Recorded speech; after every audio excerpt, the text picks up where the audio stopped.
and I always want to win for the country. I always want to see our flag and sing negaraku on the podium. That has driven me through a lot of ups and downs in my career over the 30 years, leaving a legacy that's way past beyond that. I want people to remember me not only because of my winnings, but also what type of person I've become and what I've contributed to the sporting industry.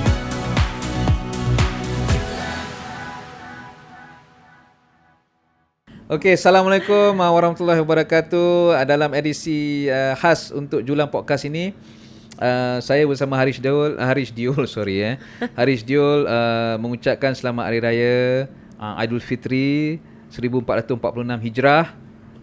Semoga anda semua dalam rahmat Allah SWT dan gembira di samping keluarga. Dan kita nak perkenalkan host kita. Boleh tak Arish? Boleh. Host pula. Tetamu. Tetamu. Dalam edisi special ni kira pun macam ni, miong sikit lah. Makan ketupat belum ni rakaman bulan puasa dah tu. Puasa lah. Tu perkenalkan lah. Laju ada disclaimer. Datuk Shalin Zulkifli, legenda tenping bowling negara. Terima kasih sudi berlari ke sana kemari, akhirnya datang ke Julang Podcast ni Mungkin Haris nak start? Boleh? Tak, yang soalan cepu mas yang selalu kita tanya semua tetamu kita. So, Datuk Shalin. Sopan aja. Sopan macam samping ni lah, sopan. So what are you doing now? Okay, so right now for the last 3 years, I've been working at MSN, National Sports Council, Majlis Sukan Negara. After I retired in 2021, I took a year off to just go bowl on tour full season, because before this tak dapat main full season because of my commitments to the national team semua tu. So it's always like 4 or 5 tournaments je. So I wanted like macam bucket list lah. So I thought, I'm going to bowl full season to see whether I can win a title, because that's what one of the things that I haven't achieved yet in my career, a professional title. So the closest I came was second in the US Open. So after, in 2022, I joined NSC, MSN. I was placed in Malaysian Athletes Career and Education, MACE, which was like, I was kind of like headhunted by then KP Datuk Sapawi, because he said, you're athlete, because before that I was in OCM as the chair for the Athletes Commission. So it's basically the same thing in OCM and MSN. It's just that one is paid job, one is voluntary. Yeah, one I have staff, one I don't have staff with me and my other athletes. So 1 year I was the head of unit career. Then after that I got promoted to head the secretariat. So since 2023, so this is my second year heading MACE. And we help, or we assist with the support system for the athletes. So usually at NSC and MSN, if you are looking at performance, competition, training, it will be under bahagian athletes department. So we are the supplementary to that. We are support system in terms of, we provide athletes welfare, in terms, we take care of athletes welfare in terms of education, career, and welfare. So these three units are under my department. So I have about 10 staff. So we take care of all the athletes' needs in terms of their school, daily school, university, scholarships, everything. And then also in terms of welfare, like if they get into hospital, we have to go visit them, and like insurance and so on. Shakam is also under us. Our famous product under MACE, Shakam, all the incentives under us. Yang you menang banyak juga tu. And then alhamdulillah. So sekarang kita pula yang kat dalam tu. Kita instead of dulu kita dapat, sekarang kita kasih orang pula. And then dia deserved it. Tak betul lah. Betul lah. Okay, tahu anyway. And then after that we also have career, where we help athletes go through the transition of going into their second career after they finish and retire from sports. Panjang jawapan dia kan? Tak, bagus tu. Besar je tanggungjawab. Half time. Actually, soalan saya ialah apabila mendengar panjang lebar answer daripada Datuk Shalin, saya nak tanya, MACE tu kebanyakan orang tak berapa tahu tentang kewujudan MACE. betul. Lebih-lebih lagi ianya bukan sekadar menjadi platform untuk memberitahu atlet bahawa terdapat career selepas bersukan, tetapi ia juga merupakan kebajikan Kebajikan, betul. Dia ala Yakib lah. Betul. Yakib kononnya lebih popular lah, Tapi in your own words, what do you think about the MACE dah lama juga kan? MACE actually dah lama, tapi I think dia, tak silap, dia start from 2006. Tapi masa tu cawangan hal ehwal atlet. It was actually headed by Datuk Zaitun Uthman, Encik Suardi and everything. Then 2019 masa YB Said Saddiq was the Sports Minister, naik taraf kepada Sekretariat. So 2019 kira memang all out lah, MSN all out 2019. Tapi even when I was an athlete pun macam tak tahu MACE apa-apa. So maybe that's why Datuk Sapawi also took me in, so that dia nak, because sometimes athlete ni kita ada like somewhat of ego, and when you compete you have to have that charisma and the ego, because you cannot be so gullible. Orang tengok nanti macam lembik kan, orang tak respect. So sometimes when you dah off the field tu, kadang susah untuk atlet ni to reach out and cakap, I need help, I need assistance. Kalau competition senang, tapi when it comes to your private life, kadang you feel lost. So that's why he put me in, so that atlet tu macam tahu, Charlie ni most of them panggil me kakak lah. So akak ni dah go through apa yang I go through, the transition, retirement, cari kerja, business, semua tu. So dia rasa dia boleh relate dengan another athlete, and sebab dia tahu dia dah go through apa I go through. So dia faham. Sometimes kalau orang yang luar mungkin dia tak, you mana tahu, you bukan atlet. So kadang they have that perception, which is actually not really accurate. Tapi itulah, kadang-kadang budak-budak kan, dia muda, dia tak pernah macam keluar banyak, dia duduk dalam Bukit Jalil je. So tak ada exposed to dunia luar, orang lain, working environment. So dia punya approach and dia punya perspektif tu lain sikit daripada orang lain. Sorry Rizal, tapi nak tanya lagi satu soalan. Semenjak berada di MACE, apakah isu yang paling kerap kali yang diketengahkan oleh atlet, atau you dengar selalu? So far ada a few milestones lah, alhamdulillah, from MACE since 2 years ago. Sebab macam dulu selalunya Syakam lambat sikit bayar, kadang-kadang setahun baru lambat kan, budak-budak dapat payment.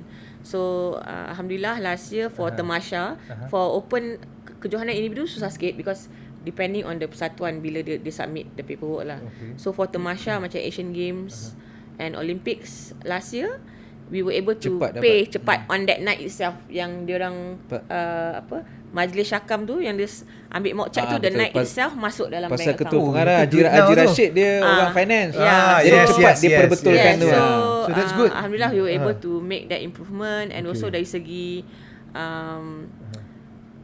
scholarship, we're trying to work on sebab kat Malaysia ni ada 2 jenis scholarship dia for sports.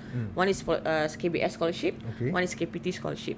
All athletes want to go for KPT scholarship because tu yang paling meriah. 12,000 satu sem, compared to normal 4,000.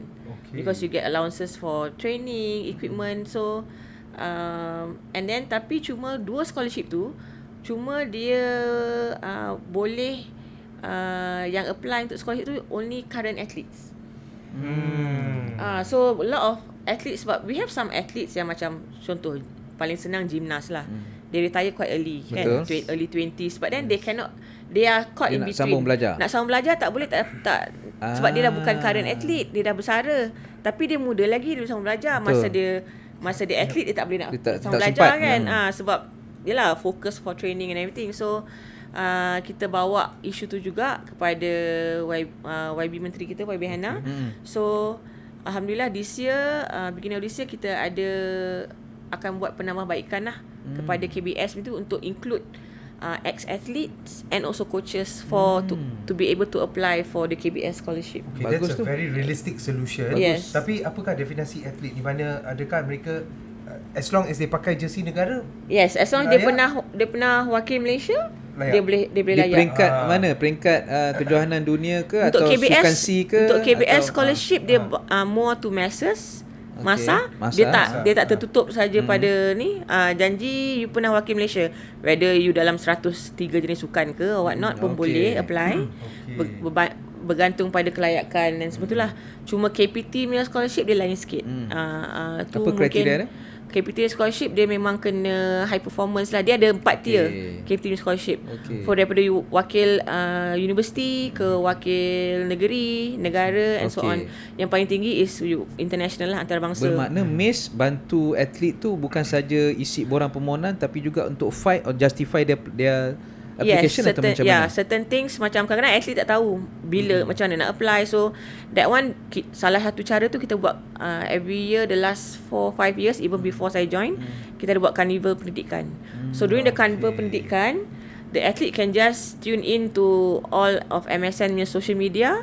We have like 20 over agency yang yang buat presentation like an hour presentation. So atlet tu bila sebab kalau kita nak buat macam hari pendidikan or open day, susah untuk budak-budak sebab dia punya schedule semua berlainan. Berbeza. So sometimes we notice that we don't get a lot of attendance wise participation kurang. So cakap okay lah buat online. So buat online, alhamdulillah we have like 30,000 overview semua tu. So kadang-kadang bukan budak-budak je, parents. Parents tu are the ones that guide. Okay, nak dia boleh vision anak dia nak jadi apa, nak belajar apa. So dia akan review balik the slot yang dia suka. So we have all the universities yang IPTA, IPTS yang offer scholarships for athletes, whether it be ni on top of the scholarship from KBS and KPT. Ada lagi on top of that ada. Each university can offer scholarship. Dia akan beri, like, I think if I'm not mistaken ada university private yang suka sangat bagi to our badminton players. Yes, ada a few. There are few private universities. Yang macam minimum kalau dah wakil sukma you get 50% and things like that. So that's also one of the efforts. So atlet tu boleh tengok balik. And even kalau dia nak apply UPU, how to apply for KPT scholarship, KPS, semua ada dalam tu. So they just have to view, so they know okay, these are the steps yang boleh ambil. Actually this is very interesting dan sangat berkesan kalau boleh, because you know why, ramai parent akan membuka minda mereka dan menyatakan bahawa dalam sukan pun boleh lanjutkan pelajaran. It's not you know your mindset that bersukan dan habislah your pelajaran. Macam dulu time saya early 90s memang susah. KPT scholarship pun tak ada. So parents macam tak nak lah, kenapa? Now is like galakkan anak bersukan sebab dia boleh masuk universiti senang. Ada laluan khas, ada ni, whether it be UPM, UiTM, semua ada. So actually peluang mereka untuk masuk and sambung belajar lagi besar daripada dulu. Datuk, katakan ibu bapa nak tahu info lanjut, dia orang boleh pergi laman web MSN, pergi dekat ni. Betul. Segmen inilah. So MACE. tu antara salah satu benda yang kita cuba perbaiki juga. Sebab kadang orang tak tahu macam MACE kan. Because kalau tengok website MSN dia bawah perkhidmatan. So kadang orang mana tengok perkhidmatan kan, dia tengok lain. Klik So kita buat penambahbaikan sikit. Kita cuba tahun ni untuk buat di main page. So landing page MSN tu. So dia boleh klik and dia boleh tahu semua daripada 3 cawangan tu semua aktiviti yang kita buat.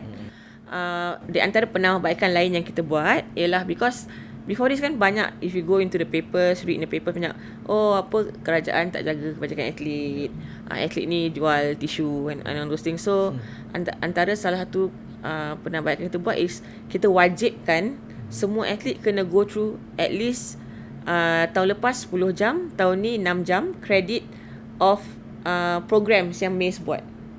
So kalau kita bagi dia choice kadang budak-budak ni dia tak nak. Belum lah, dia tak akan plan untuk retirement dia macam dia plan untuk tournament until dia dah bersara hari ni, besok apa nak buat lah. It's always like that. So sebab they're so single minded, so tak apa, kita buat penambahbaikan. So in a way sekarang kita paksa dia orang dia kena attend because gaji pun dah naik, all the other things, benefits dah naik. So dia kena minimum 6 hours this year. In return tak in return.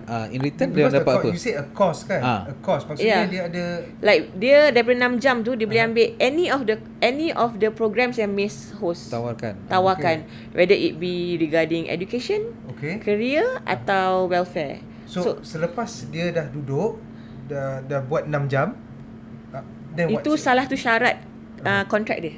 Dia kena fulfill. Maknanya atlet yang sedang aktif ni, yes, dia yang kena sedang membeli wajib tiket ke sukan Asia, ke sukan C, dia wajib dapatkan at minimum 6 jam kredit. 6 jam kredit untuk join any of kita punya programs kat MACE. Okey. Supaya dia, yelah sebab 6 jam 6 hours 365 days kan. Sebab kita nak dia improve even 6 hours every year. Kalau dia jadi atlet, semua atlet elite tahun, ni, sama ada pelapis ataupun peringkat elite, wajib hadir, mesti ada minimum kredit tu lah. Sebab kita apa yang dibincang atau apa yang diketengahkan dalam program ni? So dalam program kita ada macam-macam. Dia boleh tengok apa yang dia minat. So macam education kita ada, kalau nak apply scholarship, kita ada buat starting last year, kita ada buat how to prepare untuk interview scholarship. So banyak atlet kan dia masuk dengan slip totally not presentable. Dress code tak kemas lah. Tak kemas, cara nak jawab pun dia tak tahu nak jawab. So tu dari segi education yang kita pun ada juga macam atlet yang ambil SPM, kita ada buat program untuk special untuk SPM, untuk BM and sejarah sebab dia pass. Dia tu minimum pass. Banyak before this tak pass minimum requirement. So that's why dia susah nak masuk universiti. So we try and problem solve daripada apa kekurangan yang we see before. And then contoh macam we did a survey in 2022 to ask the athletes, what do you plan to be after you retire? So kebanyakan cakap coaching. Sebab coaching paling senang lah kan. Tapi actually a lot of athletes don't know, even though you're a good athlete, you're a great athlete, doesn't mean you're going to be a good coach. Betul. And dia ingat, sebab I dah main 20 tahun kan, contohlah bowling, I dah main 20 tahun, mestilah senang nak ajar. No, it's not. So based on that, kita offer starting last year, we work together with AKK to offer sport science level 1, 2, 3, Kejurulatihan Kebangsaan. Akademi Kejurulatihan Kebangsaan. Kita work together dengan mereka untuk offer level 1, level 2, level 3. Sebab kalau dia orang keluar, they can also apply through AKK punya website as an outsider lah, tapi susah nak dapat spot. So ni kita buat just untuk atlet saja. So senang. So last year I think we had about 60 athletes from different sport. Level 1 and level 2. So this year kita akan buat juga continue another 4 for level 1, 2 and 3. And then kita ada like continuous education punya modules like sports taping, first aid and so on. And then for welfare kita ada macam mental health talks, female and male, and then also financial planning, macam nak buat e-filing. We just concluded untuk income tax. So banyak tak tahu buat. Dia maknanya kalau dalam hal ni facilitators you ambil orang luar lah, kepakaran dalam bidang masing-masing. Selalunya kita akan ambil kepakaran dalam bidang masing-masing. Kita work together with all the other agencies, government agencies juga.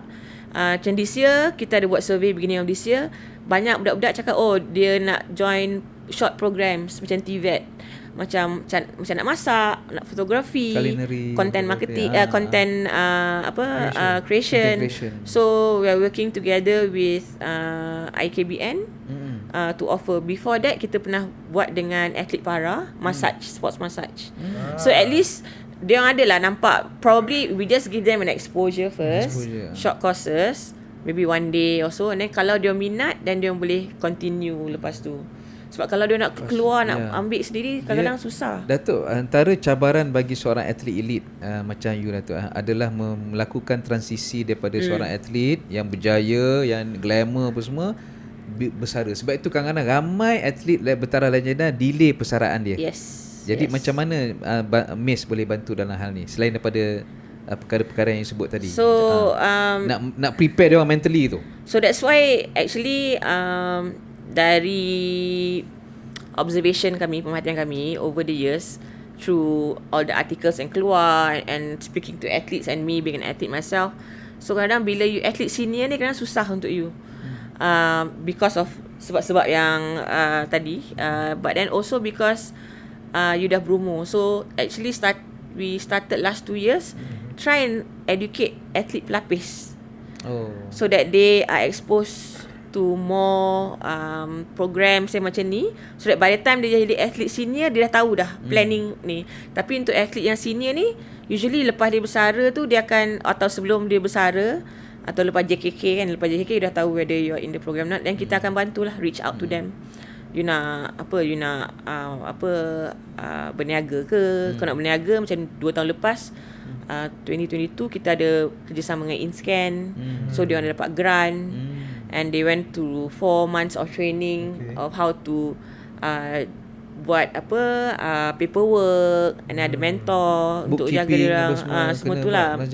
So tu antara salah satu usaha yang MACE atau MSN buat lah. Ini bagus lah Datuk, tahniah lah pasal pihak kerajaan persekutuan menerusi KBS dan MSN ada buat something untuk memudahkan atlet melakukan transisi. Cuba. Selain daripada atlet yang aktif, atlet yang akan menuju persaraan tu. Cuma kami kat MACE ni, mereka yang baru bersara lah within like 2 years, baru bersara tu kita akan tolong. Tapi kalau yang dah lama tu, it falls under Yakib lah. Yayasan Kebajikan Atlet. Baik. Tapi actually saya tertarik dengan apabila Datuk Shalin menyatakan tadi ada buat survey. Actually I would be interested to see the kandungan of the survey because you know we supaya kita lebih tahu mendalami mindset mereka, bagaimana mereka melihat life after. Mungkin Datuk boleh reveal, boleh share with us some selain daripada kebanyakan kata mereka nak jadi jurulatih, what are the other questions in the survey dan what are the answers yang mungkin agak mengejutkan atau agak menarik? Mengejutkan not really, cuma itulah macam the first time kita buat survey 2022, kita tanyalah so saja nak tahu apa, because before this banyak program MACE atlet susah nak join. So macam bila saya masuk cakap kenapa susah nak join, we want to know the reason. We cannot just like just macam persepsi kita sebab ni, but actually it's not because of that.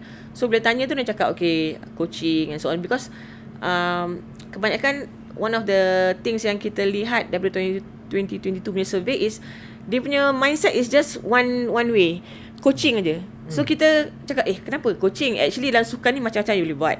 You boleh jadi, kalau you suka macam MACE-com, macam we have some athletes jadi sportscaster, newscaster, sports medicine.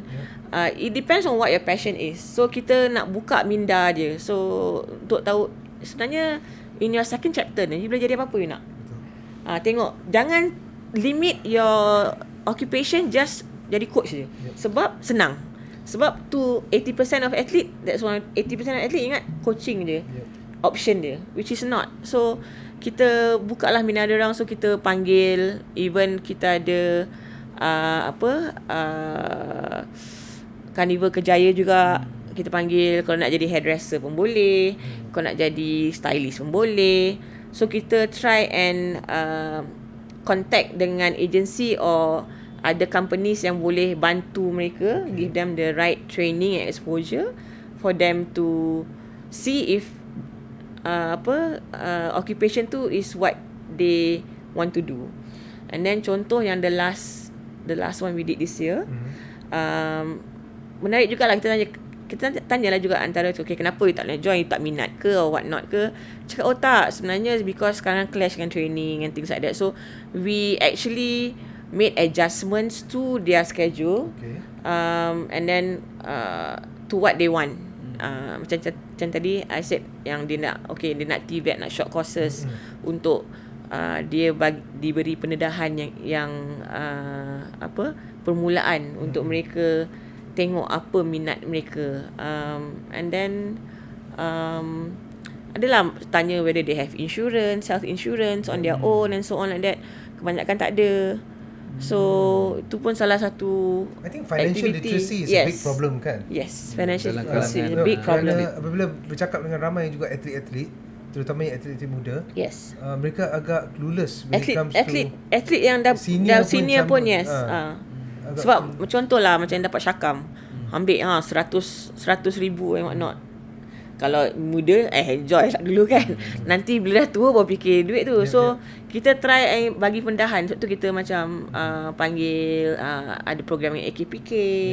Sebab ada setengah pun tak tahu nak manage, and then macam how untuk retirement dia, untuk planning semua tu. So kita buatlah program untuk mereka, so that mereka boleh buat keputusan yang lebih bijak daripada sebelum tu. Jadi sebenarnya kita ibu bapa dan atlet semua, elite ke pelapis, layari laman web nsc.gov.my untuk dapatkan info lanjut. Betul.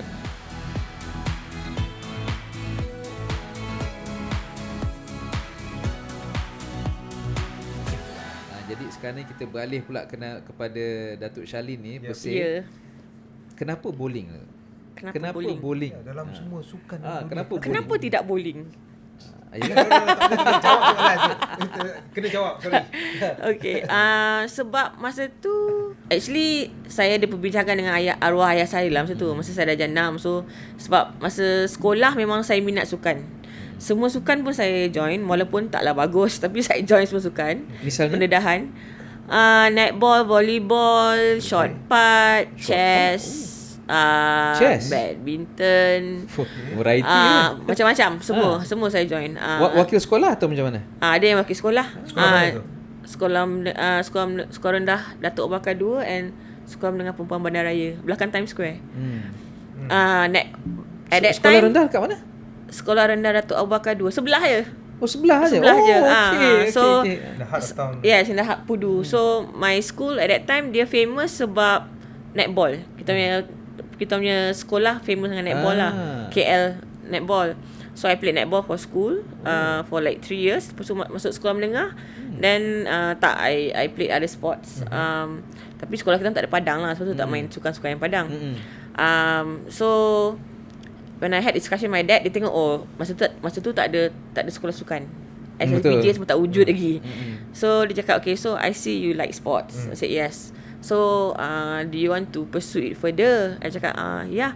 So dia tanya lah, so apa your ambition nak jadi? Dia cakap, alah, masa tu budak-budak tak fikir banyak, nak jadi world champion.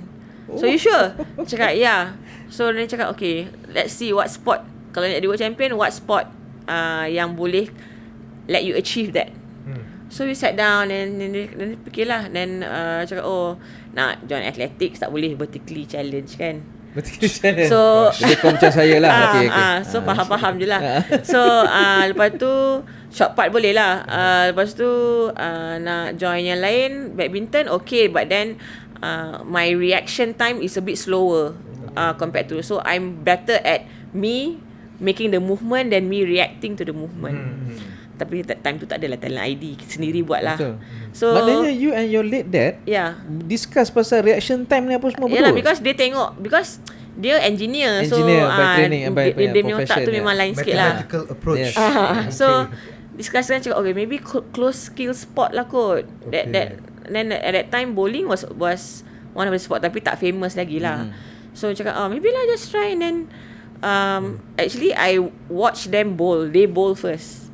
I didn't like bowling. Tapi hari-hari dia main dengan bowling. Your mother, dengan my mum. My uncle pun dulu main bowling juga. So hari-hari ikut dia pergi main bowling lepas sekolah. So boring tunggu, asyik main kejar-kejar kat belakang. Yang ball return tu lompat. Satu hari macam boring lah. So lepas try masuk longkang. First game. Bila tu? Umur berapa tu? 9. And which bowling alley? Federal Bowl. Paling dekat Federal Bowl. Memang distance. jalan dari sekolah Jalan kaki, terus pergi Federal Bowl. Okay. So try then dia main sebelah lane. Dia main dengan kawan dia orang, main league semua. Saya main sebelah, macam tak puas hati. Sebab kita memang suka sukan kan. So kenapa tak boleh nak strike? Lepas tu lama-lama then I kept training and then like, okay, then started to love the sport. I was still playing other sports also. Masa because that time I started when I dah jam 4 macam tu. So masa form 1 then baru pilih okay lah. I pick bowling. Then tengok I have talent also. Then I went to training and then started to win a few tournaments. So I said okay lah, continue lah. First major tournament Selangor Masters 1992 Yeah. At the age of 14.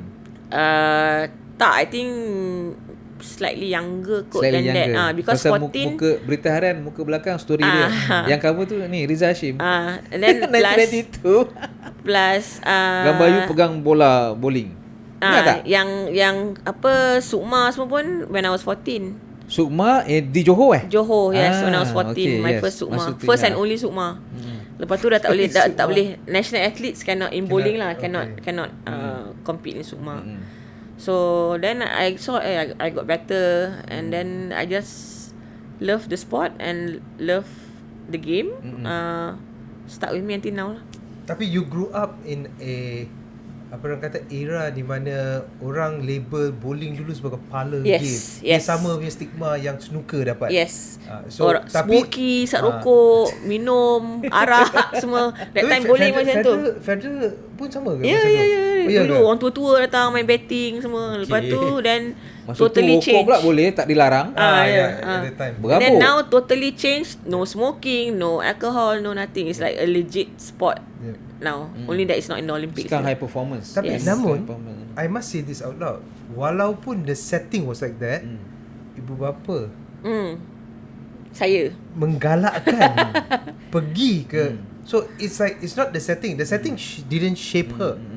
She adapted and she played the sport. You know, she was not, you know, disturbed by the setting. Yeah, when I started bowling pun banyak semua my seniors were like in their 40s or 50s, so I was the youngest. Okay. So kind of like change the sport to make it like younger lah. Younger, appeal to the younger generation. Betul. Because before that tak terfikir pun yang possible for someone young to be involved in bowling. Gap jauh tu masa tu. Yes. Sangat jauh. Sangat jauh. Do you think that was the reason why you is the I wouldn't call it luck, but that was one of the reasons why you managed to shine, because your peers were all just masa tu peers yang top siapa? My peers were Pelicong yang tu super senior lah. Super senior. Yeah, But my tiba-tiba senior masuk ni yang teenager ni. correct. Rombak. Dia bikin kacau lah. Betul, Dia bikin betul, kacau. Betul. At first when I first masuk pun, my seniors was like, siapa budak ni? Because my approach was totally different than them. Okay. Dia orang sana main okay, strike okay. Tapi when I went in, my approach was like very if you've seen me bowl, you know I'm very intense when I strike. So it's totally different than my seniors. They strike dia okay. Jalan santai. Santai. Santai. Then for me it's like like very intense, jerit. Then even when I played my first SEA Games in 93 in Singapore, Aryan yang Bongku was playing at that time from Philippines. Dia legend jugalah in bowling. So cakap, who's this girl shouting blah blah kan. Umur 14 tahun, 15 tahun, tiba-tiba masuk jerit-jerit budaya yang lain tiba-tiba. Lain, totally lain. Then dia cakap, then dia macam at first I was like offended. Even at that time when I won my first national championship when I was 14, pun my seniors like, siapa budak ni jerit-jerit tak tahu pasal ni strike kan. But I don't know, that was just my style and how I competed and how I showed my competitiveness. I think Okay. Semangat lah. Tu, sudah tentunya dah, you know, it caused a bit of a reaction. Furor. Yes. Furor. And I've been polite. But yeah, I mean, I'm sure the elders would have gone like, you can keep quiet now. Memang actually cabar lah bising. Betul. Because kita dengar bunyi apa tu, bunyi bola tu yang kedang. Tiba-tiba masuk dia meriah kan. Betul. But coming back to that age gap and that, I don't know, maybe the sheer luck that you were born in such an era whereby your peers were like timing is perfect. Do you think that somewhat helped, you know, catapult your career? I don't know. It's like God reserved that place for you. Oh wow. Wow. Okay. I don't know. Probably God works in mysterious ways, kan. But I think it's just because at that time, even though like my methods were like a bit shocking and like furor like compared to other people, tapi unorthodox. Tapi when I started to prove myself and through winning, my seniors actually were very nice. at first lah, sebab siapa budak ni kan masuk-masuk je jerit semua kan, dia macam offended and things Poyo like that lah, poyo. Poyo. Tapi bila dia tengok I have genuine interest and love for the sport and I'm willing to work hard, they were really helpful and like they were not stingy in guiding me, and I was very receptive to apa-apa dia nak ajar, I ikut, I dengar. Sekarang ni budak-budak sekarang lain sikit. Lain sikit budak-budak sekarang. Kadang-kadang susah, tapi it's just the generation masa dulu lah. So apa dia ajar, kita dengar. Apa yang kita boleh pakai, kita pakai. Apa yang tak boleh pakai, kita tolak tepi. Siapa sini yang selalu bantu?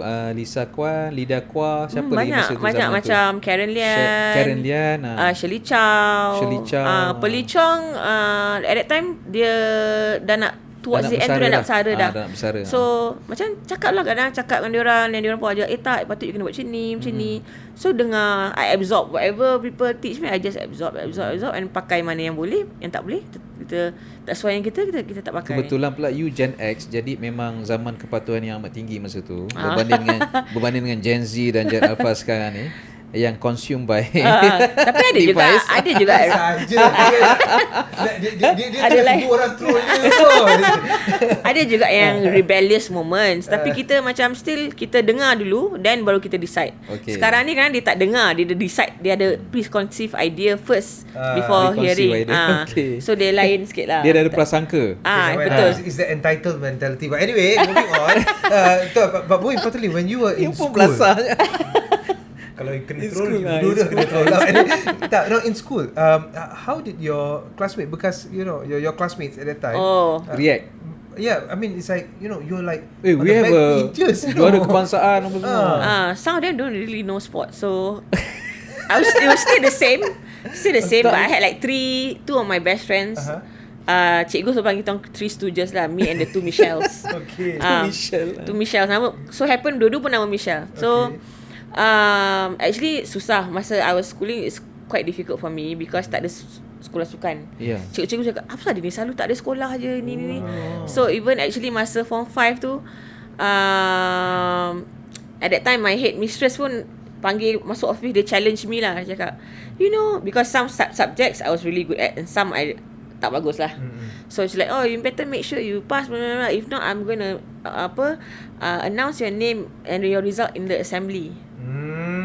So I'm like, okay. Masa tu dah jadi atlet lah ni? Atlet form, masa tu form 5. Dia macam bro, Olympic Sukma champion, you know, but so macam that's a humbling experience. So macam for me it's like, okay, kau cabar okay, tak apa. So after that I did not take tuition at all when I was still in school. Tapi form 5 tu last 2 months sebab SPM dah ambil tuition. Because I want to prove her wrong. Because biasalah orang selalu ingat atlet ni pandai main sukan je, personal belajar tutor? tak boleh. Personal tutor? I ambil. Dekat rumah? Personal tak. I went to because we train at Asia Jaya. So kita orang kat PJ tu. So ada tuition center dekat situ juga. So I will walk after training, I walk to the tuition center. Tapi maknanya betapa gigihnya you habis training terus pergi tuition center untuk belajar. So I will ulang alik lah. Mathematics dengan science. Because mathematics ni susah for me. I'm not a math person, I like to read. But also because mathematics ni kena buat banyak latihan. Betul. So I go every time datang sekolah dah miss yang session yang cikgu ajar topik lain. So every time duduk dalam kelas macam, apa cikgu ni ajar ni kan? And then dia tak boleh buat latih tu begitu sebab we dah miss the first few. So I wasn't good in math lah. Tapi buat kira skor semua okay. Kira skor bowling. Sebab bowling okay. Yang lain-lain semua okay. That's why I married my husband, because he's better in math than me. We complement each other. So SPM dah apa? SPM 25. Just miss by sikit. Sikit. Maths dengan science? Pass. Okey, bukti kan pada ni. So lepas tu jumpa lah mistress, principal. Lepas tu dia tak diam lah, tak cakap apa. Because throughout my career I always had people doubting me. Whether when I started winning, when I won the national championship when I was 14, yelah ni kejap je. And every time, so I get excited by that, and then okay, tak apa. It's no point in me cabaran tu. It's no point in me cakap no lah, tapi nanti result is otherwise kan. So I just okay lah, I take a challenge. Zaman you Sid Allen pun mau datang kan, coach? Was he a big Si Alan was even before me. Even time before my husband 91 Azidi. Azidi. Okay. Macam mana how big was his influence dalam your career tu? I would say all my coaches play quite a big influence. Okay, selain daripada Sid, siapa lagi? I was quite lucky. I had Sid Allen, Chris Batson, Mike Moore, I had Bill Hall, I had one of the Swedish that time semua banyak Mak Saleh. Mak Saleh. Coach kita banyak semua Mak Saleh. Now since 2004 since Holloway kita semua national coach, semua ex-player, semua local. Tapi kadang kita ada panggil lah untuk consultant for short stints for certain games, Asian Games and so on. Tapi I'm proud to say kita MTBC semua banyak all national coaches kita semua local. Lupa Datuk juga MTBC Vice President yeah. Lupa nak ingat betul. but more importantly, you see, Datuk Charlene had a career that spanned a very very long time, from the age of 14 years. Berapa tahun 30 years. So 30 tahun dalam bowling. 3 decades in the game, you know. Yeah, and 3 I won the World Championship with 3 different sets of teammates juga. Yang itu trios Tak team 5 lah. Team of 5 Team of 5 Dekat KL, dekat KL, Mexico, dekat US. 3 generasi berbeza Tapi yang paling penting sekali apabila melihat bermain selama 3 dekad, you've also experienced the perubahan atau evolusi sukan tersebut dalam masa 3 dekad. Daripada teknologi sehingga ke coaching methods, sehingga ke from diet to nutrition, the whole works, to even the lanes, the technology of the lanes, physical training. What is the most biggest most biggest lagi. The biggest. Dia nak emphasize pentingnya. My mom will be disappointed. Tak beraya minta maaf balik. Nasib baik Riza betul kan? Thanks to his work. Betul. No, but what's the biggest change you've seen dalam sukan bowling? Sejak daripada you mula pergi ke bowling alley when you were in primary school sehingga hari ini. Biggest change is the equipment. In terms of dulu nak 1 tahun 1 ke 2 biji bola je yang keluar. Sekarang every month ada bola. Why? Because demand is there. Demand is there. They need to sell bowling balls to make more money also. And wear and tear. Wear and tear from the usage. Tapi ada demand tak? Pasal I tengok macam Federal dah tutup kan? For bowling alley ke for equipment? Bowling. For bowling ada banyak. And also I mean one of my bucket list was also when I quit bowling, retired, one of my bucket list I want to like have a show about bowling, which alhamdulillah was able to because I had to 10 pin. Somehow rather it just happened, and then could see that after that a lot of interest actually was reignited TV on series bowling. kan? TV series 2 seasons. So even bowling center pun cakap banyak because lepas pandemic kan bowling alley actually teruk sebab dia tak boleh suffer a lot. So wanted to do something for the industry. So we did that 2 season. Then nampak bowling alley pun cakap sekarang dah penuh lah, banyak orang dah minat balik main bowling. Because probably not didn't contribute like a lot, but at least sikit pun at least dapat majukan sukan bowling tu. And then we went to different centres in different states to showcase different bowling alleys. So that's one of the things like yang we did.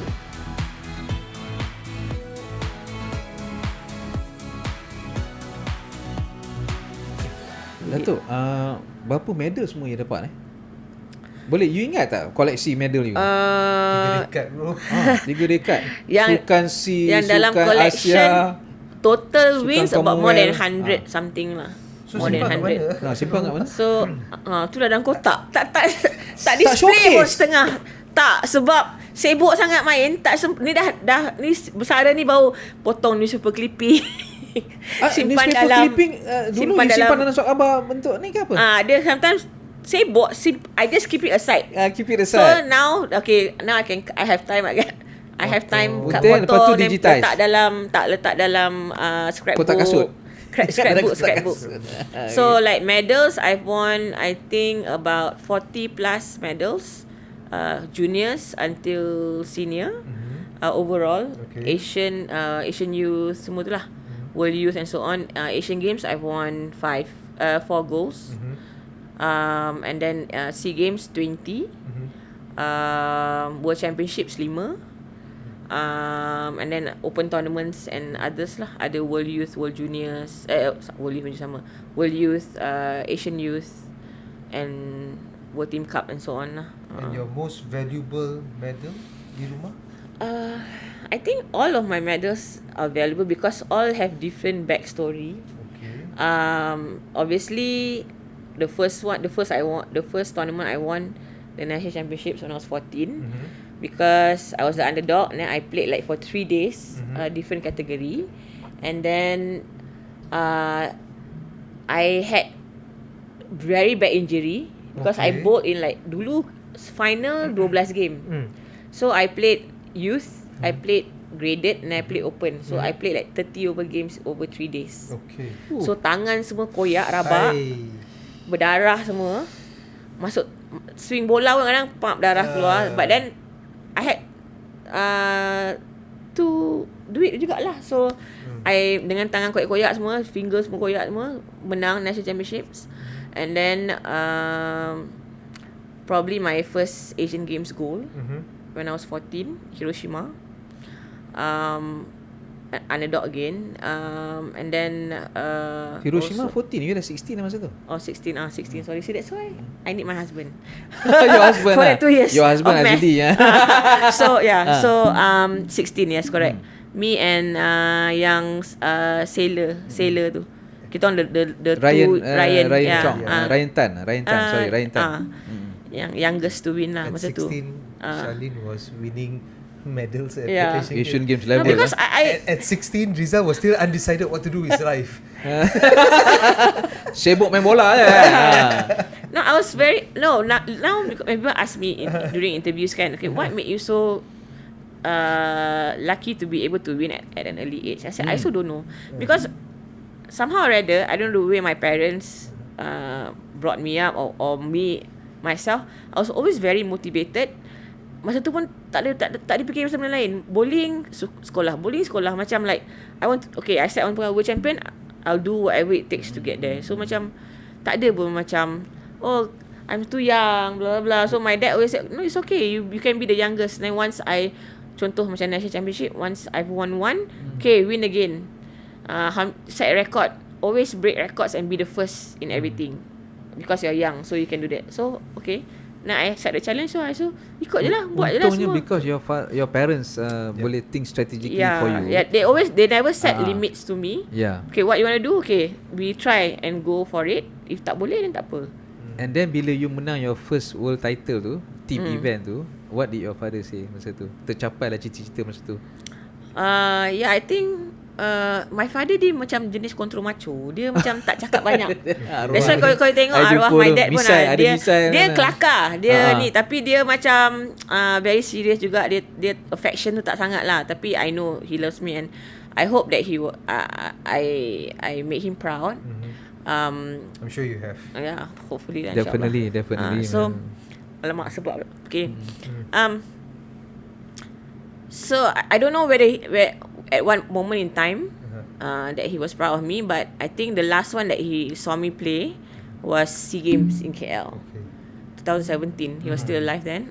And then I was able to win, because bowling ni lain daripada other sports. Other sports kadang macam bola, macam badminton, ada live coverage, orang boleh tengok. So bowling tak ada live coverage. So 2017 tu was actually a very monumental thing for bowling, because kita host and then buat kat Sunway, then semua peminat sukan bowling boleh tengok sendiri how we played. And even 2017, so I had another challenge. So orang cakap, oh dah tua, you patut retire. Sebab dah I just not just lah, like 6 years before that I gave birth kan. So at that time selalu atlet dah bersalin, dah lah jadi wife and go work something else, ada jobs ke, dia tak nak jadi atlet. So alhamdulillah I was still able to continue because of my coaches and my husband and MTBC support and so on. So I was able to win in front of not only my daughter at that time, my parents who kadang-kadang tak dapat tengok every tournament that I play in, and then also all the bowling fans yang tak pernah tengok, not only me lah, all like Rafiq semua macam they were like wow, like really really happy and really really rasa bangga yang we were able to do and win as much as we did for that SEA Games.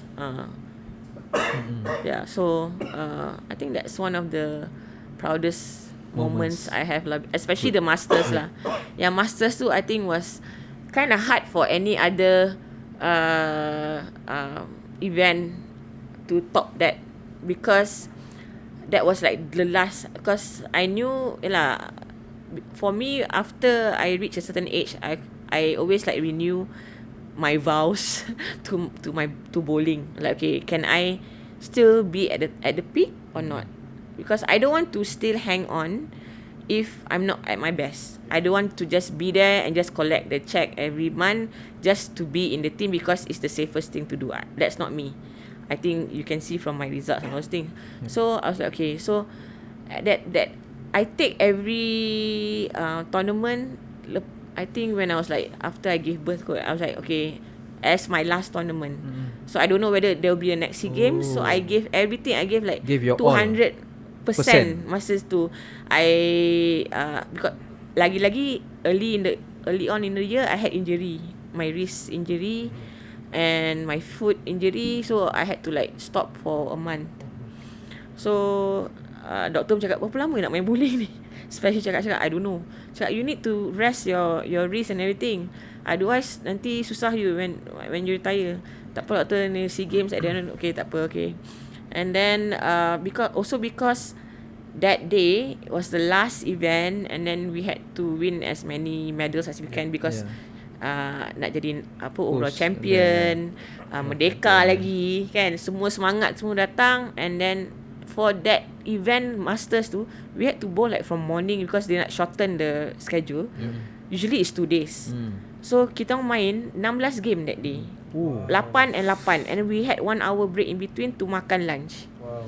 So I was like I don't know, 12 hours like in that zone and same mental state nak kena maintain, and then so it was memang susah. Even masa I was playing the step ladder, like punyalah susah nak menang, ya Allah. The Masters is the most prestigious event lah in bowling, but my favourite event is all events, to show how consistent you are over the 6 events. So usually I don't do well in Masters because I always give like 200% masa team event, because I'm the team captain. So I jerit, I pump everybody up until Masters tu dah pancit. So this time I said no, I'm gonna make sure I'm going to be able to maintain throughout the whole 6 days. So I did everything that I could to make sure my body was tip top in terms of sport science. That saved me a lot. Sport science. My physio Paul masa tu, that time kita ada podium program, so we had the best of everything, alhamdulillah. And then my physio every night, physio and then massage and then ice bath to make sure every event I was fresh. Setiap malam. I will alternate. Hari? I will alternate because kita orang all out kan. Then so masa Masters tu like 10 hours, dan masa step ladder tu pun like first game tu main dengan Shena Eng kan. So close. And then tie pula. Kena sudden death, 9 and 10 frame roll off. Lepas tu okay fine. Dan lepas tu lawan dengan Tanya pun first game menang, then second game tie pula, 9 and 10 frame roll off lagi. And then the last ball pun I had to like I think throw an 8 count ke apa entah. 8 count ke and 9 to win by 2 pins. So like, ya Allah, susahnya nak menang. And like I really halfway through pun I like, ya Allah, penat gila. I didn't want to eat that much because my body, I know my body, kalau makan berat sangat then my moves are sluggish. So I had to just eat enough. So like 12 jam tu macam, ya Allah, susah. And then masa the last time I was like, okay, I was so tired. I just like, but then I was like thinking to myself, okay, you will never get this chance again. You never know, mungkin goal ni akan jadi penentu whether we win the overall title ke tak. I'm not going to even though I'm so tired, I'm not going to take anything Think for about it, granted and just go all out. Tak apa nak pengsan, lepas habis dia pengsan.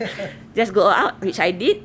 And then that's why the last throw tu kalau tengok lepas I baling, I was like tengah sujud dekat lane kan, because I was like so Kepenakan. exhausted. So exhausted. It took me a week to actually recover. Wow, seminggu. For after that whole 7 days of, that is how much I gave it my all. But thank you.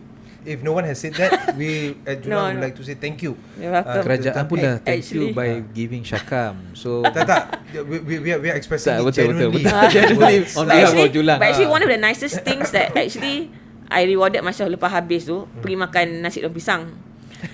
Nasi daun pisang. The last 2 years, Macam kucailin juga. last 2 days kan, lepas tu then suddenly one Malaysian, one orang random tengah makan tu dah came up to me and he said, by the way, thank you, I watch your match. And I'm like, okay, that's Lepas all tu I dia need. tak bayar kan sekali? Tak. Bayar sendiri? Alamak, patut dia belanja lah. Tapi that's enough already. Dah. Sebelum you tanya, I nak enough. tanya, Datuk. Duit Syakam tu you buat apa? Banyak-banyak tu, ratus-ratus ribu tu. Bayar bil benar. I nak tanya because pasal apa? Pengalaman sebagai atlet tu macam mana start saving up? Actually, Apa you buat tu? beginning of my career, financially, I didn't make a lot of good choices. That's why I know. That's why I tell the younger ones, you have to make good Tapi choices. your parents tak beritahu you? Tak guide you? Ada, but we did some, because my dad wanted to open bowling center for my future. And then somehow rather, business is all about timing. Somehow tak kena. So end up I lost a lot of it in my business and things like that. So I had to start over again. So that's why I know when I tell the younger ones, I know what you're going through because I've gone through worse than you, and you can be better. So it's I mean, Tuhan ni kaya. Kadang certain parts of your life they give you a lot of success, and certain parts of your life they ambil sikit to even everything out. So for me it was that way. But itulah, you just have to survive day by day. And because of that pun, then I decided, I said okay lah, since this one the last effort that we did was in Space U8, buka bulan lain tu didn't work out. Nasib baik before COVID semua tu lah. So and then I said okay lah, I'm tired of working and because I give all in juga in my business. After training I would go and to the bowling alley and sampai tutup pukul 1 pagi, and then go to training in the morning semua tu kan. So I said okay lah, I'm going to invest in myself. Because I don't have any more money to invest in anything else. What do you do? So I'm going to invest in myself. So that's when I started taking courses and things like that. And then at that time pun my husband's health was not doing that well. He got diagnosed with leukemia. So I said okay, I need to make a decision, because I got offered to go overseas also to work with my friend in the States. So I'm like okay, I cannot, because when I was still an athlete, lepas dah kahwin, he sacrificed a lot for me. Because we don't have a maid, so kita orang macam take turns to jaga. And I tak kasih my mum jaga juga, I don't want to susahkan dia. So kita orang jagalah. So our deal was like okay, kalau I ada competition, he will stay back. At that time he was coaching the national juniors. So he had to stay back for some tournaments. So for me I thought okay, now is my turn to repay the favour.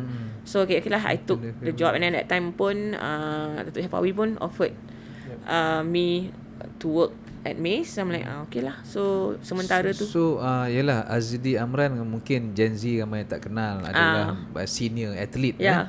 He started dia mula dulu daripada saya. Dia mula daripada you. Senior. Okay. Kemudian didiagnose dengan leukemia. Macam mana sebenarnya jatuh hati dekat dia? Cuba cerita sikit. Of course lah dekat bowling alley kan. Training masa tu dekat Do we have a Bollywood song? dekat actually he started first, and then jumpa masa I join bakat under 15 program MSN dekat Shah Alam. That time twice a week training, Saturday Sunday. So dia masa tu one of the macam star lah. Then dia masuk NY under si Allen. So join training, and then at that time saya tomboy je, tak kisah apa pun. So tak tahu lah, dia selalu join training sekali. And then Dia tackle you ke you tackle dia? Kejap lah orang tengah berkata ni. Tak, dia tak tahu lah. Dia tak tahu. Tak tahu lah. Tahu tapi tak nak bagi tahu. Tak tahulah sebab dia that time dia macam apa, hot stuff lah sebab dia Yalah. menang semua kan. Nama besar macam tu. Nama besar dia nama besar daripada saya dulu. Dan lepas tu saya tentu adalah budak comot je, tomboy semua tu kan. And then but I was always, because I was tomboy, I was always with guys. Even my training pun I always train with guys because I was very competitive. Kalau perempuan ni kan cakap ni tak suka. So memang selalu lawan budak lelaki. So dah biasa. So probably sebab selalu keluar sekali and everything. And then so happen tak tahulah macam mana. Macam kita orang dia ajak nikah pun macam jom bulan April. Okay dah. Macam tu. Tak ada macam nak TV macam proposal on one knee. Tak ada. Sebab we know each other for so long already. So bottom line, he did not propose on one knee? No, tak ada. Kita orang tengah makan, kedai makan. Okay, jomlah kita kahwin bulan 12. Then okay lah bulan 4 kita tunang. Banana leaf juga ke? Bukan? No. Tak. And then some people will be planning untuk berbulan-bulan. Ya, betul. Tak ada. Kalau dia dengar, dia mesti sakit hati. Tak, maybe tak tahulah, maybe anniversary yang keberapa boleh buat tu balik kot. So apa khabar dia sekarang? Alhamdulillah. He actually started in remission lepas 2020 masa COVID dia buat bone marrow transplant kat Hospital Ampang. We waited 2 years for that. And then lepas tu bone marrow sendiri punya atau sister dia, sister-in-law punya. Nasib baik jumpa lah. Partial match. Okay, partial lepas match. tu he went through leukemia, 10 cycles leukemia semua tu. Tapi dia punya leukemia dia is very rare lah. MPD tak silap nama dia. Dia 3 or 4 people out of 100,000 dapat. Wow. And then semua yang dapat tu semua yang dah berumur 70, 60. Muda lah. So at that time dia muda lagi. Tak sampai 50. So tapi tak tahu sebab before that masa 2013-nya World Championships dia ada appendix burst kat US masa he came to see me. So I don't know because of that dia mutated ke whatever lah macam tu kan dalam badan ke. So masa tu then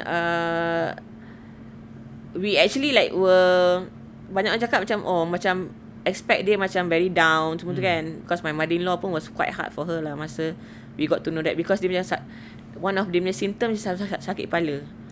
Sakit kepala, then macam dia kena baring dan jenis yang tak boleh bangun. So got to know that because spleen dia semua tu, limpa dia semua bengkak and things like that. Bukan dia kurus tapi perut dia macam boncit. So pergi check semua. At that time dia kerja dekat Johor. So after dah tahu tu dia move back to KL and started coaching in KL balik, join the national team, national juniors. And then lepas tu went through all the surgery and things like that. And then alhamdulillah doktor ingat 6 bulan then baru dah boleh start kerja balik lah, but he started earlier before that lah. So until now he's been doing well lah, alhamdulillah. Kita doakan pillar of your strength ni fully recover and dia punya leukemia tu into full remission lah. But on a happier note, actually no, I mean jokes aside, two things. I wanted to ask about your daughter. Are you gonna yes, turn her into a bowler? Sikit. Tapi sebelum we go to your daughter, I think I must ask you this. Okay, selalunya kalau wanita tu, tak kira lah dalam sukan ke atau dalam kerjaya, sebagai seorang dalam career mereka, apabila dapat anak, terus ada stigma daripada society yang menyatakan bahawa okay, dah lah cukup lah, sekarang your attention perlu 100% kepada anak, you know, and then you have that mother guilt. You know, di mana orang akan menyatakan bahawa you ni suka relax lah, sekarang you're a mother. There's always that very negative vibe di kalangan orang. How did you tangkis semua negatif ni dan the very toxic punya mindset ni untuk menunjukkan bahawa just because saya telah melahirkan seorang anak, ia tidak bermaksud bahawa hidup saya dah berakhir. Betul. Cik, saya ni macam pendakwah untuk soalan wanita. Soalan panjang. Kita tanya sikit pendek je. No, but I have to emphasize that thing lah. Okay, like saya rasa salah satu sebab is because kedua ibu bapa saya very open. So tak ada macam stigma tu tak sangat. Cakap just do whatever you feel is right. morally right, and obviously apa ni in terms of agama jugalah. And then my husband also macam tak adalah macam, because mungkin sebab dia pun sportsman, so alhamdulillah that I was lucky also, like both of us are into sports and bowling, so dia faham. And he knows how degil and and determined his wife is in terms of like, he knows even though dah kahwin semua tu, yang I still have a lot that I want to achieve, and he knows that I takkan puas lagi I tak achieve tu. So he was supporting me, my parents pun supporting me, even my coaches also. Because biasalah when I was pregnant pun macam budak-budak sekarang kadang-kadang tak ada apa, your salary dah tak ada semua. Dulu contract dulu lagi ganas lah. So we're trying to improve that also this year now. So a lot of people lain, I tengok a lot of the athletes yang my fellow colleagues, national athlete pun banyak lepas ni orang cakap apa dah mak dah lah kan, stop lah. For me like, kenapa nak stop? Ada banyak lagi benda like I still can contribute, I still can win, so why should I stop? So but then my coaches also were very supportive. Especially Holloway lah. After I gave birth, saya tanya, bila nak start training balik? Even now, like 2 days ago, I still bowling. So I met him at the bowling lane. Dia cakap, so when are you going to start training? Then I'm like, sir, I got work. Now I'm 47. It's still the same. She's 10. So dia cakap, no, you must train every day, 6 games, you know. Then you can come and compete back with your teammates. I'm like, okay, sir, okay. So he said, okay. I said, sir, I don't have a mate. I was always very upfront with my coaches at MTBC. This is what I have. Can you accommodate? If you can, then okay. Then he said, okay, fine. I said, boleh tak if anak saya duduk dalam stroller kat belakang when I train, and then we see how it goes. I said, okay. So alhamdulillah, somehow or other, Tuhan pun sayang. My daughter when I train, dia tidur je dalam stroller. Habis training 2 jam, dia bangun, okay. So but then all the time. Most of the time. And then ada setengah budak-budak, some of the younger ones, dia akan tolong babysit lah. Yalah. When I am training. In my husband pun ada. And then also the guilt trip pun memang ada. First time when I drop her off nak pergi training kan, I'm like, tinggalkan dia dan dia nangis ni. I walk dekat nursery. No, kat my mum. Kita tak ada nursery, tak ada apa. Kat my mum, keluar dia parking tu, ya Allah, rasa bersalahnya, you know, all that guilt trip semua tu. Then I'm like, cannot. So that's why when Holloway called me back to join the team, then I said, sir, can, but then I have to bring my daughter. Even my mum pun, I tak nak tinggal dengan my mum, because kesian my mum pun tak muda. And things like that. So I said, can I bring my daughter? If okay, then okay. Okay, can. So I brought her, and then hence now she's 12 years old. 14, going to be 14 already this year. Going to be 14 Nice. Zaman mak dia glamour 14 masa tu. Nama dia siapa nama dia? Alia binti Azidi. Alia, simple je. Sebab mak dia dengan bapak dia satu nama. Satu nama. Dia so pun satu nama je. Satu nama. Alia. So is Alia playing bowling? No. Why? Why? Because everyone say you should bowl. No, you know your parents, man. DNA tu kuat tau. In the blood kan. So dia cakap everybody ask, do you bowl? No. Dia tak ada hesitate langsung. No. Dia nak bowling tak. Dia tak pernah bowl sekali pun. Ada bowl. Kecil-kecil adalah bowl semua tu. Tapi she's got no interest. At least main time tak. Dia main hoki. Dia suka hoki. She's very into hockey. Dia taekwondo. She's athletic lah. Dia memang jenis yang tak duduk diam. Macam mak dia juga. Tapi dia tak suka bowling. Tak tahu. Sebab I think dia pun dah tahu. Because she's quite mature. Dia macam, nanti I main bowling kan, everybody compare me to my parents. Betul. Also because some of the coaches macam cakap, nanti kalau anak Shalin Azri nanti dalam national youth ke apa, coaches nak coach, dia pandang belakang, betul ke decision I buat. Mak bapak dia dulu coach kan, semua kan. So I don't know. But for us, as long as dia bersukan, tak kisahlah sukan apa, we will support. Because we are coaches and we see a lot of parents living their dreams through their kids. Yeah, through their kids. That's why they don't reach their full potential, because bukan minat anak dia pun. So that's why we learn from our coaching punya experience. Cakap tak apalah, bagilah dia join. Tapi mak bapak dia cakap, ya Allah, dulu kita orang dalam bowling, dalam aircon semua, dalam mall. Panas. Sekarang Tengah sekolah terik dulu, mentari. panas-panas, matahari terik satu hari dekat Dia stadium. main untuk sekolah? Dia main untuk sekolah, yes. Okay. MSSD, dapat Okay, main daerah. MSSS. Okay. MSSM belum lagi. Wakil Selangor? Untuk MSSD daerah. Talim utama.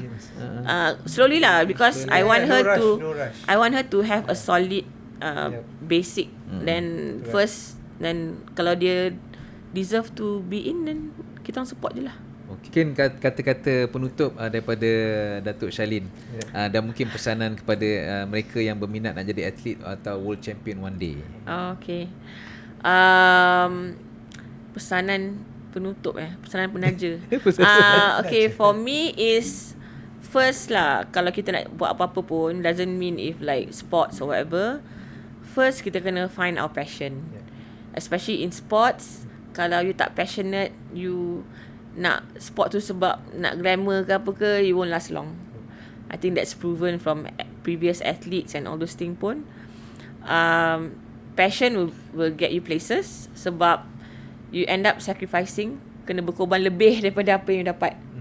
And mungkin dalam 100 orang, mungkin 10 orang je yang akan jadi macam Chong Wei, Datuk Lee Chong Wei, Datuk Niko David, Datuk Azizul and so on. So you have to be willing to sacrifice a lot. Sebab kita kat Malaysia ni, it's better than it was before, tapi dia bukanlah macam, unless you badminton player ke apa, dia tak adalah guarantee your life multi-million dollars signing deal, tak adalah. Satu lagi, niat tu kena penting. Niat for me is always, I just always want to be the best. I don't care in whatever. And I always want to win for the country. I always want to see our flag and sing negaraku on the podium. That has alhamdulillah driven me through a lot of ups and downs in my career over the 30 years. I think kalau bukan sebab tu pun, probably I won't last that long. But because my drive, I want to win for Malaysia. I want, even though masa tu duit pun tak banyak semua tu, tapi sebab I see my seniors before me, macam apa, Tan Sri Jega, Mariana Chin, dulu diorang lagi tak dapat apa-apa. So it's just purely because you nak menang untuk the name, the country on the back of your shirt, for your flag. I think that makes a difference. Sometimes atlet kita muda ni, because kita dah sacrifice a lot for them, to give them a lot of benefits that they receive now. Sometimes dia tak go through kesusahan tu, dia lupa. Take for granted. They take for granted, they entitled. Sebab bukan lupa, dia tak merasa lagi. Yes. So that's why it's important for us as senior athletes to remind them, apa yang dapat ni hasil daripada orang dulu-dulu. The legacy yang dulu-dulu buat, yang buat kita dapat kemewahan yang kita dapat sekarang. Dulu mana ada, masa saya masuk SEA Games, first time, paling this one is sukan Commonwealth. First time dapat allowance every month 98. 300. Sekarang kalau Olympian 7,000. 7,000 banyak beza. Okay. So yeah. And then I would say just follow your passion. InsyaAllah, I was lucky, alhamdulillah, that I found my passion early. I still love sports. I still love bowling. So I'm giving back what sport has given me to the younger generations, through MSN, through OCM, through MTBC. Because for me, I think even after the 100 tournaments that I've won, the 70 medals that I've won, what's the most important to me is leaving a legacy that's way past beyond that. I want people to remember me not only because of my winnings, but also by what type of person I've become and what I've contributed to the sporting industry. Okey. Terima kasih sekali lagi Datuk Shalin kerana sudi meluangkan masa dalam Jurulatih podcast ni. Selamat Hari Raya Maaf Zahir Batin. Selamat Raya. Semoga amal ibadat Datuk diterima Allah SWT. InsyaAllah. Dan apa lagi Harish? Kepada para penonton kami juga ingin mengucapkan selamat Hari Raya. Enjoy lah the rendang dan ketupat, dan kalau ada ekstra tak apa lah. Okey. Kita jumpa lagi insya-Allah. Assalamualaikum warahmatullahi wabarakatuh. Assalamualaikum.